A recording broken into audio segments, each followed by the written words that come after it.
Exercise గురించి నీకు ఏం తెలుసు? నాకు ఎక్సర్సైజ్ గురించి అంతగా తెలియదు, కానీ యోగాసనాల గురించి కొంచెం తెలుసు. భారతీయ మహిళలు చేసే ప్రతి పనిలోనూ ఒక్కొక్క ఆసనం ఉంది, అది వాళ్ళకే తెలియదు. చెప్తా వినుకో. వాకిలి జిమ్మి కళ్ళాపు జల్లి ముగ్గు వెయ్యటం, కూర్మాసన ఉద్ఘటాసనం వెన్నెముకకు మంచిది. బట్టలుతికి పిండి ఆరేయటం అర్ధ ఉద్దారాసనం చేతి వేళ్లకి నరాలకి మంచిది. నీళ్ల బింద చంకర పెట్టుకుని నడవటం తాడాసన పాష్పంకి నడువుకి మంచిది. మన దేశ సాంప్రదాయం మోకాళ్ళ మీద కూర్చొని నమస్కారం చేస్తారే, అది ఒక ఆసనం, అస్థి నిశితం. పేదవాడి కడుపాకలతో మండుతున్న ఒళ్ళు గన్నులాగెందుకుంటుందో చెప్పనా? మండు టెండల్లో నెత్తిన బరువులు పెట్టుకుని కూలి పనులు చేస్తూ ఉంటారే, అప్పుడు ఒళ్ళు నిటారుగా ఉంటుంది. ఒంట్లో ఉన్న 6 చక్రాల్లో చలనం కలుగుతుంది.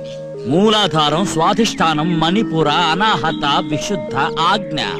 మూలాధారం నుంచి కుండలిని సహస్రానికి పోతుంది. అండర్స్టాండ్ బేబే? ఇవన్నీ ఎక్కడ చదివావు? ఎలా నేర్చుకున్నావు? ఎంత కొట్టేశావు? ఎవడు చదివాడు? ఎవడికి తెలుసు? ఏదో నోటుకొచ్చింది వాగాను. అంటే ఇదంతా నిజం కదా? కాదు. అబద్ధమా? మరేంటి? కొట్టు గురు కొట్టు. అలా అంటే గాని భయపడరు. ఏమండి, ఆ అబ్బాయి చక్రాల గురించేమో కరెక్ట్ గానే చెప్పాడు. ఈ యోగాసనాల గురించి చెప్పిందంత నిజమా? అతను చెప్పింది అక్షరాల నిజం.